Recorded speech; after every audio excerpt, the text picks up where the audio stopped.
Welcome to Everyday Entrepreneurs Everywhere with your host, Chris Parker. And welcome back to Everyday Entrepreneurs Everywhere. This is Chris Parker, and I'm having a conversation with Callum Chambers. And Cal is the head of digital for S&S, which is Sullivan and Stanley. And S&S, I've had a few people on for conversations before, such as Pat Lyons, who is the founder of S&S. So I think if you haven't already seen that or heard that, I would really urge you to go back to hear sort of the origin of the business and the services that are provided by S&S. But Cal is sort of creating I guess you could say, the brand or the personality of S&S and helping the executives also connect to their communities that way. So Cal, thank you so much for joining. There's a lot we can talk about. But before we get into the meat of the content, can you share with us, what is it that you do and why are you doing what you do? It's a good question. Nice to be on, Chris. I guess that what I do is, and what I've done since I joined S&S, was help to create a really human brand. There's so many components to that, but that's sort of the foundational principle, I suppose. So when I joined, I actually, it's a funny story in itself, actually. Joined from Australia, from Melbourne originally, moved over in 2016, which and later in 2016, when the business was sort of 6 months old. And I'd done a video CV actually that landed through a couple of networks on Pat's desk, and I just saying I'm going to do a bit of traveling and I'm going to land in London. I'm looking to do the next thing, and I'd been working in the sports industry doing digital media and marketing for the state body of basketball in back in Australia. So I was looking to do something a bit different. I landed on Pat's doorstep and arrived sort of in my backpack basically, and we had a conversation. Had a Chinese, fleshed out some details, and I started probably a week later. And basically, there wasn't really a brand, a digital footprint online. They had sort of a really early stage business, getting just some structure around it. And so just went about creating some social accounts, went about building a website, even designed the logo that has standed the test of time today. I'm by no means a graphic designer, but it kind of just happened and worked. And so going about creating, there's a new market for me. I didn't know who the audience were, so I was going around and quickly finding out who the audience was, who the community members are, how they like to consume content. Do they like to read? Do they like to listen? Do they like to watch? What are some of the other competitors doing, if there are any that are really similar to us? And just going about and finding what those are, but doing it quite quickly, not spending too much time, doing research, but rather just building an MVP effectively, and learning and testing and failing or not failing and learning and just seeing what works. And after a little while, you pick it up and then you double down on the things that work. So video was really strong for us. Create a lot of video content, getting to meet associates. Building a website, not building in the technical sense, certainly just the front end, making it look good and sharp and something that looked quite different. So that's kind of what I do. And these days it's that just amplified because the community's grown, lots of different channels, but what remains the same is that we are community first, commerce second, to quote Thomas Power, who's one of our early group members. And that principle's driven all the content that we create, the thought leadership we share, and the communities we build. You have joined like 6 months after it was started. So really you've been pulling this thing out of the ground with, some of the early adopters, of course, inspired by Pat, as I am inspired by Pat, so the whole story of it. But again, go listen to Pat if you're interested in that, people.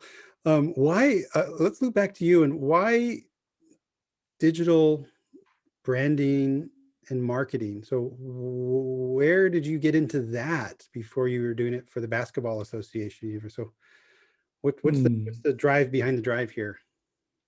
Yeah, look, I think I like learning about people and inspiring. I think there's something about that. A lot of the content that we created early sort of default to inspiration and really sort of making people, excited about something and passionate about something. So the marketing world, in a lot of ways, can get a little bit sterile at times because there's so many buzzwords. There are so many tools and tricks and stuff, and it's something that's always changing, and that's interesting because you've got to try and keep up, and people are always finding different ways to reach audiences and communities. So I do like that chase because it's constantly innovating. But what I really like about it is the people, and I have an interest in technology and digital and the ways to be, and the internet is just an incredible thing that the amount of people you're able to reach in today's day and age with a message that can take off. I think that's where it sort of stemmed. I guess I fell into it at the beginning. I worked sort of an administration role initially, quite sort of logical thinking, but still working a lot on platforms and using data.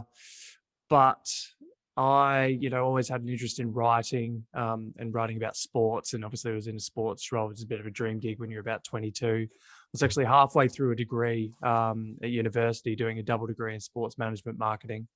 And I got this job halfway through, and I tried to do both for a little while, but that was pretty hardcore. So I figured it was easier to jump back into a uni degree than it was to try and break into a very crowded industry at the end of my degree. So I did drop out, and I'm still, I'm probably not going to go back now. The amount, and the telling bit was I learned more in my first 3 months in a job practically learning than I did in the classroom in the two odd years that I was there. And that's just the type of learner I am, and that worked for me. So I was already interested in marketing. I love my sport.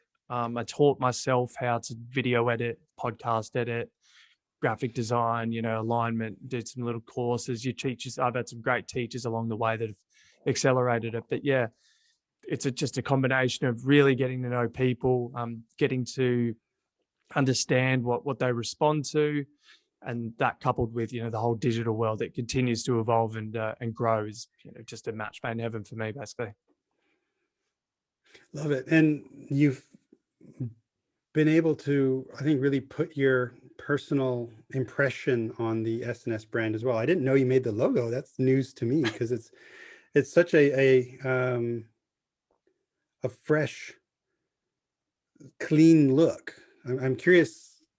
I'm almost hesitant to ask because maybe there's nothing there, but the little plus after the S and S, what does the little plus mean? Meaning, is there a hidden Mickey there or something that? What's the story behind the little plus? Yeah, so basically they had initially had something drafted up before I arrived, and it just looked a bit traditional and not quite what I thought Pat had in mind when he explains to me and to anyone what we're going to do with this. So I think he went downstairs to make a cup of tea, and I'm like, I'll just have a go at something here, and sort of whipped it up. And it is quite simple, but sometimes the moments of brilliance do just happen in sort of a flash, and other times they take 4 years to do. Just the way it goes. It's a creative process, I suppose. So yeah, whip that up, and Pat's going, oh yeah. And the plus was always in there because it was always SNS plus our associates, plus our network, plus our community. It was always bigger than just, the people, the core staff. It was always about building a community. So that is, the plus luckily does mean something, and I'm glad we did. and that was always in there. That was always part of it. And so there is pluses sort of dotted around our branding now. And the circle, it stands out. The orange is Pat's thing. Pat was always on the orange. You think it stands out. It's a modern color. So as you mentioned, it's a fresh color. And yeah, the plus is just an extension of our team and the movement. Yeah, I love it. And if people are curious to see, you can go to sullivanstanley.com. And there you'll see in the top left the logo. And then I'm also seeing, it says really bold, Sullivan and Stanley, and then plus as a little period after that. That's a cool, I don't remember recognizing that before. But I'll never unsee it now. And again, if anyone wants to know what Sullivan and Stanley mean, you're going to have to listen to the Pat Lyons episode, and he will go into all of that. So head of digital for a consultancy type agency who's trying to bring a new approach to helping organizations transform. and underpinned with the mindset that I adore, which is community before commerce, really resonates with me. Um, how have you been busy digitizing that? Or meaning, how have you brought that to life digitally through I guess the head office people in London, the associates around the world, and the clients? Yeah, so a couple things. Especially this first one was building these communities. So digitally, the best. Well, sorry, first and foremost, and this is before 2020, and it's always it was going to get brought up, wasn't it? We're basically an events company from the start, and pretty well to this day, and that's been just a key pillar of us building, something that's bigger than just us. So I guess we built different communities. We would host thought leadership events. We would bring experts along, have a chat. There was a place where, especially interims who are out client side, have similar problems. They can share them. They can problem solve them. They can get around them. And obviously the social side of it as well. Come in, have a drink. We were working out of a house initially, and that was quite different anyway. Sort of a real raw startup. We had a kitchen, and we cooked stuff up, and clients would come in for interviews, and we put on cups of tea and coffee and stuff like that. So that was quite nice. But that was, again, the essence of what we were about at the start. So that was the physical part of that. But the digital part turned into video initially. I think that was we built these communities on different platforms, and we would create video content to really bring it to life. No one else was doing anything like that in our world. They weren't really built. They do sort of leadership events, and they come along, and then that's kind of it. But we really sort of saw video as an untapped area where we can look quite big. Actually, we probably appear a lot bigger than we are, especially early on. And that was probably our major tool. So digital, and from there, you go on, you build as a community, you lean on the expert network, and together you create a space where they can talk on podcasts, they can get to know in physical events, they can jump on a video, they can co-create a white paper, which about, or we call them orange papers, obviously.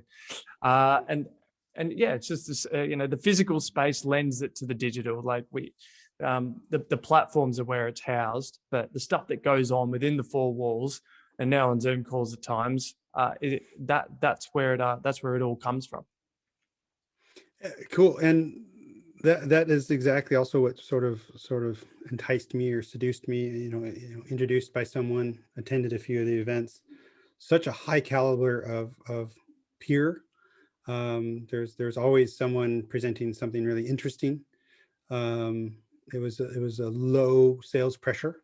Sometimes I would say maybe too low, because at some point we could say, hey people, we are here to do some consulting. Very nice, Chris. Sorry. And well, it's community before commerce. And then of course Corona happened, which sort of scuppered a lot of the ambition, temporarily at least here in the Netherlands, just because of physical proximity, which is too bad. But we did that orange paper together, and that was, for me, delightful. And we did this, February 2020, I guess. That could be right before things just went nuts around the world. And the premise of that was basically invite 15 of our closest friends and talk about leadership during exponential times. And then I'm not sure whose idea it was. I imagine it was yours. So I'm curious to see what the backstory was, but let's present some problems that we're having, break into 4 different teams, record these conversations in the 4 different teams, transcribe that, mine that for insights, turn that into an orange paper, which turned out quite cool. And then we, meaning a bunch of the people who were there, presented it probably 6, 7, 8 times on different platforms and different communities, different events and things like that, which was really amazing. And I will put a link to that orange paper, Leadership During Exponential Times, in the show notes so people can go see that. And Cal was I want to say a reluctant participant, because you were there doing the video work, and I just grabbed you and said, give me your opinion. So how did you experience that whole, like were you sort of the puppet master mastermind behind the format, and how did you experience all that? Oh, look, I think Chris, you're probably being a little bit humble. You certainly you were the spearhead of this one, and I think I was just the helping it all, bring it all together, and then bring it to life, I suppose, with your expertise. I guess what was the best thing about it was almost like we've got a community, which is, you know, the EU sort of changes, CXO society, change society, and then you picked sort of a select crew of people who you think would, you know, provide slightly different insights to each other, but also complementary, and, you know, have great takes on leadership during exponential times. So we were able to micro down a group within a group, you know, a tiny little tribe, and then be able to pull something together. From my perspective, I was just capturing all the gold. I was just running around. You know, we had set up, you know, breaking it. You know, everyone was coming together, and then they'd break off into even littler groups. So we've done it like 3 tiers of groups now, and then leave a little phone next to it, record what was talked about. Then we pulled them back all together, and then we transcribed it, all the discussions and this and what was conversed, and then it was amazingly, you pulled it into what was, you know, an orange paper that I think was pretty timely actually, and then fed it back to the group, and, you know, we printed it out, and everyone got a copy. We've done it a few times. We've co-created a couple of books at SNS with a similar sort of model, and it's just crowdsourcing knowledge, and pulling it all together. So we did one with a group of CIOs, and we didn't tell them we were doing it at the start. We just said, "Oh, come along, do a branding night," and there was probably about 11 or 12 of them. And we sort of said, this is how you would write your book. And then we had an expert in.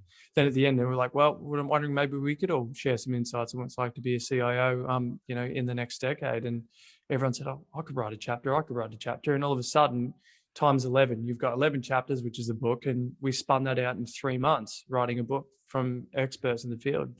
And it's just the same model. It just goes to show the power that you can generate when you there is a skill in organizing and creating a platform for communities, and that is the difference between an audience and community as well. That's probably worth knowing for your listeners too, if they're thinking about building a brand for themselves or for a company. Is, you know, an audience is someone you stand on a soapbox and you speak to and you share your knowledge about, but a true community is where peer-to-peer value exchange happens, and that's been the essence of things like this, which is really cool. But I was stoked with it, and I'm glad you've had such a good experience. I'm keen to do another one at some point. Well, it's a powerful method, and you know, for me, I'm you know, forever curious, and to learn from peers who have different perspectives on similar problems that have suffered in different ways or failed in different ways. That's just like catnip for me. It was like, oh, bring it on. And the fact that we were able to, and honestly, it wasn't easy. So I think next time we do it, how can we maybe get a bit more structure? Because reading through all those transcripts, it's heavy. It's heavy, but also I had to really just immerse myself into it, and finally came up with a method. So I think I had 4 different transcripts. I read them all, had a beer, reflected, and said, what did I just read? And then I said, okay, well, I think I saw these themes come out. And then I said, okay, let me read them again and use different color of highlighter to see if I can find these themes in them. And then had another beer. You know, there was beer involved here, I'm sure. I think that'd have to be with all those transcripts. and then after that, then I went through and I extracted the highlighted sections into chunks and said, okay, well, are these thoughts? Like, are these coherent pieces of insight?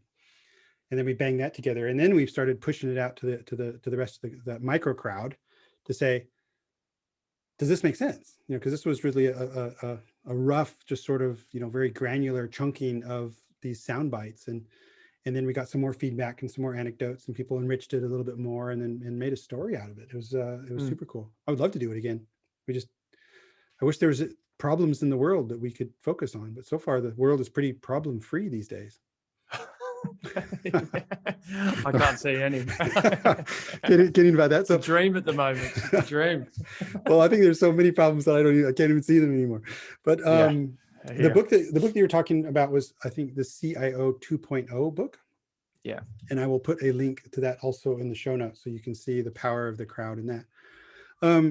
If we can loop back to the community, another one of the things that you spend some time on within the network, if you will, the community of SNS, is helping executives with their personal branding, their own positioning, if you will.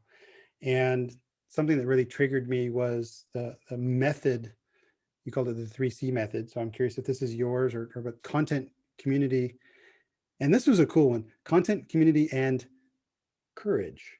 So can you tell me about the 3C model and how you're helping executives in the network up their game on their own messaging and branding?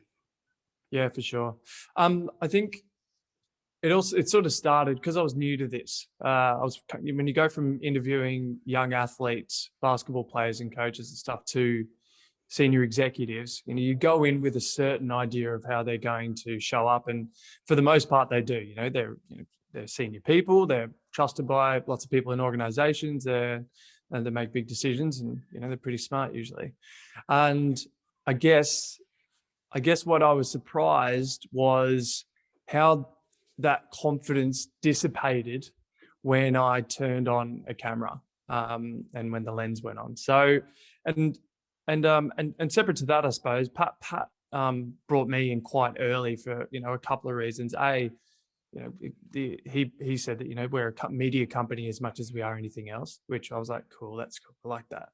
And then he also knew that he needed to push his own personal brand, and I'm like, oh, I could probably help you with that. But that doesn't mean he liked it at the start. So there was some serious work done. I think that's in the article as well. But we went through quite a teething period where I'm like, Pat, come on, mate, we got to create some content. And I said, look, let's just sit down. The camera's there, but we won't turn on yet. Let's sit down. Let's just have a bit of a chat. And we would talk, and then we start, just about anything, about Arsenal losing.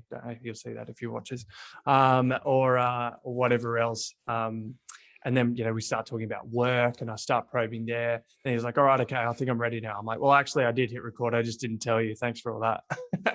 So just little tips and tricks to be able to get him comfortable in front of the lens. And, by now, it's just no problem, second nature. But then we started to realize, these associates out there, that a lot of them are sort of, independents, and their brand is their brand is their brand. So I built on this, and more associates realize that they need to do it, and that's the way the world's going. So I did come up with this 3Cs method, which just sort of made sense and just sort of came about just after a few years of doing this. So the first one's content.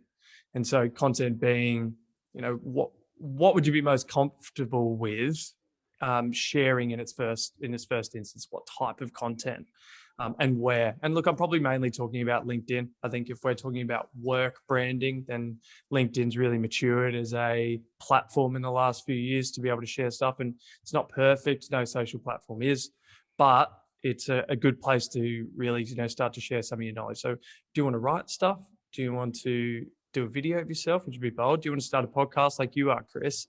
And there's a few options here. Often they'll do the writing one. It's a bit safer, which is fair enough.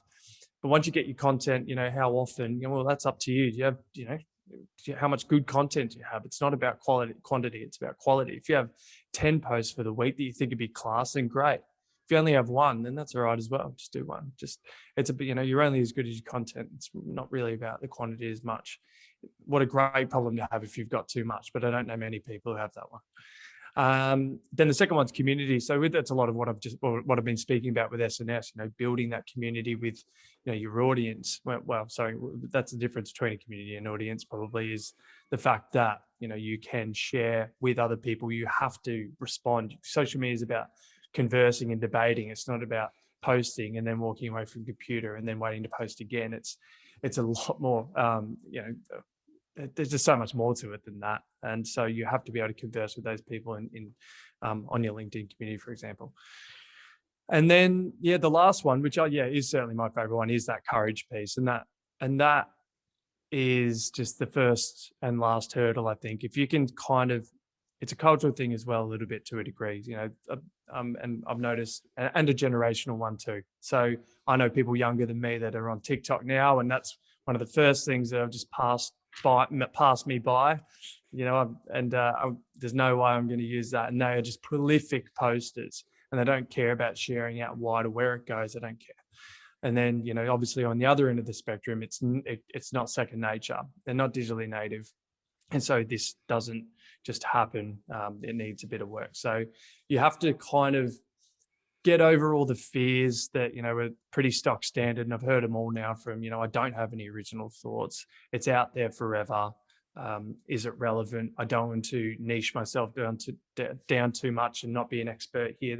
There's all this stuff, and they're all real. Like they're all fair enough. They're right. But if you can get past that and get past, potentially being trolled or whatever it is, then you're really going to set yourself up to share your knowledge and thoughts. And I guess from my perspective, the reason I get a little bit passionate about it with some of the executives and senior people that I hear from, I'm like, why are you withholding all this stuff from me? I could be learning here, but you're withholding it because you're too scared to share about the stuff. It's a little bit blunt and a little bit, personal, I suppose, but that's why I want them to share, because selfishly, I want to learn from them. I've been doing it since I've been in this job for 5 years, and I'd like them to continue to share with not just me, but with everyone else. So the number one tip I have is just start. Just literally just start. If you can just get the first one done, you're well over halfway there. But you do have to just get kicked off and start sharing. So yeah, that's kind of the 3 C's. Well, I think I love it all, and I appreciate it all. And in addition to just start, give yourself the permission to not be perfect. The power of imperfect action, because it goes back late 2019 that I was talking to a coach myself, and sort of said, hey, I have this dream of this ebullient thing, which is, I want to help people, startups at that time, but that's evolved to actually corporate teams now, accelerate through simplicity, but I want to do it in video form. And that coach, what she said was, well, then go start making videos. I'm like, yeah, but I'm not ready. I don't have the, it's not like, she's like, no, ready. No, just go start making videos. And a fun way that I did that, at least I thought it was fun, was I had done an inventory of my library here and found a whole pile of books that I had duplicates. And because and you can ask my wife, Amazon arrives regularly. And sometimes if I get recommended a book, I buy it, not realizing that I'd already bought it a year ago or a week ago or whatever. And so I was just going to get rid of them. And someone said, well, give them away. So what I did is I did a 30 books in 30 days challenge. And I made just a little short video every day. One of them was literally me sweating like a dog in the back of a taxi in New York. But because I had to, meet my publication promise to myself, I want to publish this short little shitty video once a day for 30 days. I just went and did it. And it was super authentic. It was horrible. Lots of people signed up for these books, sent out a lot of books, turned out to be very expensive. Sending books to India is a stupid thing to do, but I did it. And again, just, that took a bit of courage and a bit of nudge. So amen to you for sitting down and giving those people the hairy eyeball and saying, you need to share this, start moving. Chris, you touched on a really good point, and one I missed as well is the fact that you shot that in New York, all sweaty. It wasn't perfect by any measure. That's actually really important because it is authentic. It is authentically you. I don't think anyone responds to a super washed, edited, cut perfectly video that just looks staged and scripted. Nobody's going to really, really human to human level get involved with that or comment or all those measures, but really just connect with it. And so that's one of the things. And then, the other bit, sort of prolific beats perfect, is another one. Don't worry about it being perfect. I think people will allow for that, and now more than ever as well. They understand that, I don't have a expensive camera and all these perceived barriers to entry. You've got a little phone in your pocket there that's pretty handy, and it does the job for you. So just get it out there. Exactly right. And complexity is the enemy of execution as well. The more you try and create layers of complexity, you just end up won't doing anything. So yeah, no, well done, Chris. That's awesome. That's really good. So, and what has evolved is this, actually, so I think the podcast, I can actually point back to those horrible little videos, and it percolated and evolved, and it continues to refine, because I don't. What do you get out of it, Chris? What do you get out of doing this? Out of harassing you on video? Yeah. Just personal.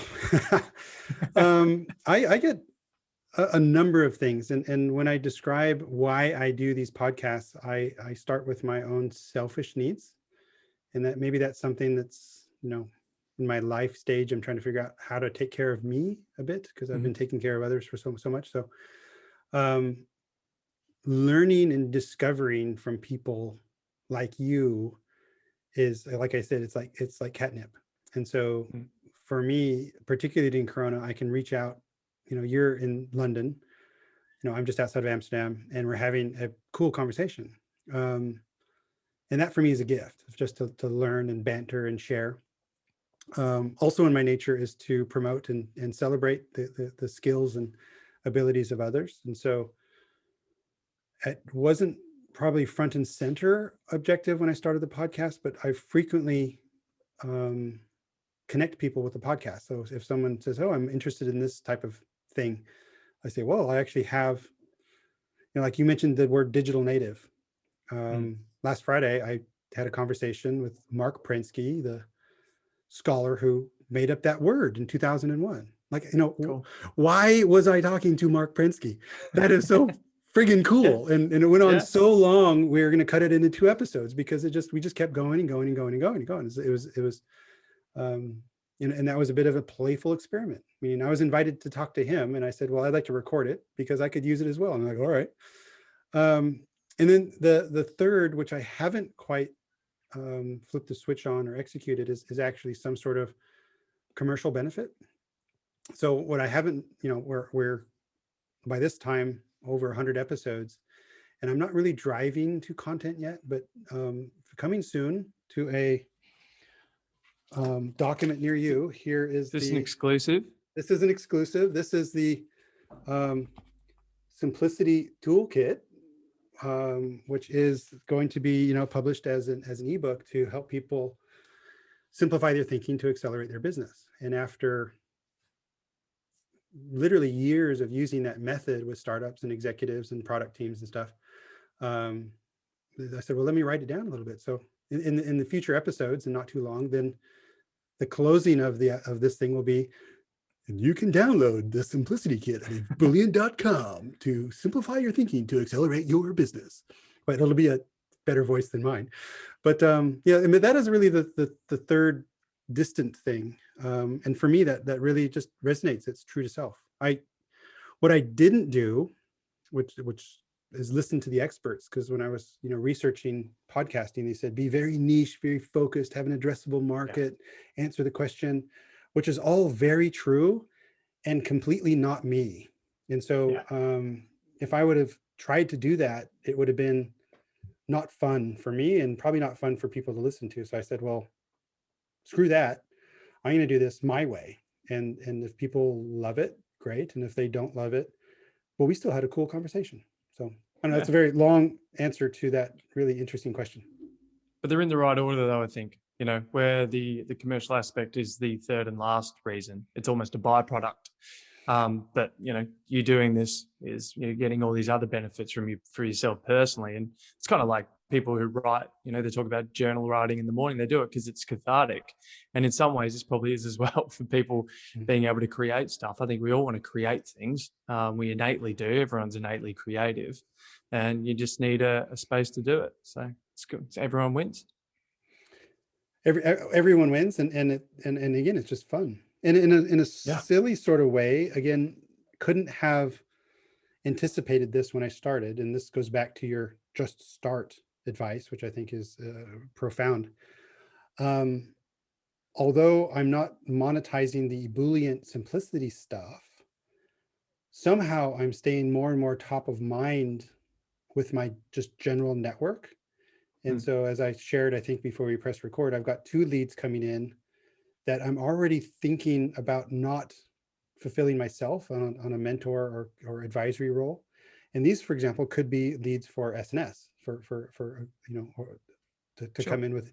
And so even though I'm not really trying to promote those sort of things, it is, the universe is giving back, value is coming back. Yeah.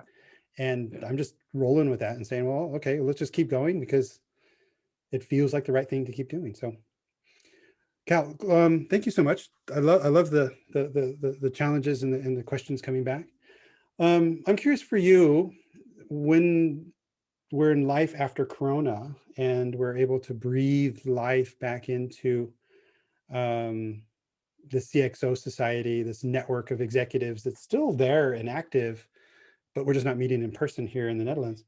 What's your vision for SNS and the CXO society in the Netherlands once we come out of this pandemic time?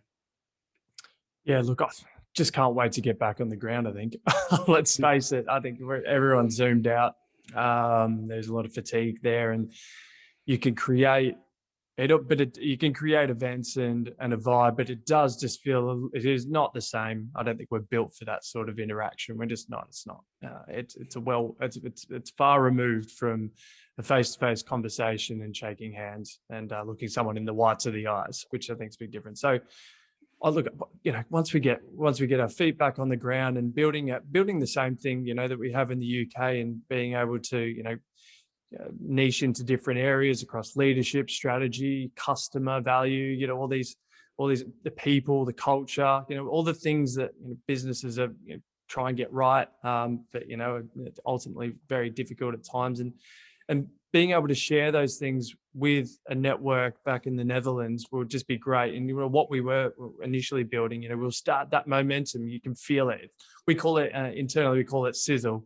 When you feel a bit of sizzle, and it's hard to do that when you're not on the ground. So I think first things first is just to get back in there, get some events fired up again, get people excited about what this community is all about, what it's for, what its attention is, and the value exchange and getting peer to peer. I think everyone would just be stoked to get in a room together and share a drink and share some knowledge and thoughts. So yeah, it would just be the vision is just to recreate that community atmosphere again, and spark up that sizzle. And again, because I'm an American, I can say, well, it's usually sex and sizzle. So I'll be the sexy, you be the sizzle, and and we're all good. So I will put links to the exponential or the leadership during exponential times orange paper, which was super cool. I'll also put a link to the CIO 2.0 book. Anyhow, on there under the contact will be sullivanstanley.com, where you can see the digital front end and the branding and the little plus for the community and the associates. So you can see that floating around as well, which is kind of fun. And Cal Chambers at LinkedIn. I'll have the link there on the show notes as well. So Cal, thank you so much for joining. Even though we've known each other for quite some time, I love these conversations because I don't think I knew that you worked for a basketball association. I'm always discovering new stuff, which is lovely. Good. So great. Thanks, Cal. Absolute pleasure, Chris. Thanks for having me on, mate. Thank you for listening. Like and subscribe to the podcast on your favorite player, and download the Simplicity Kit from ebullient.com.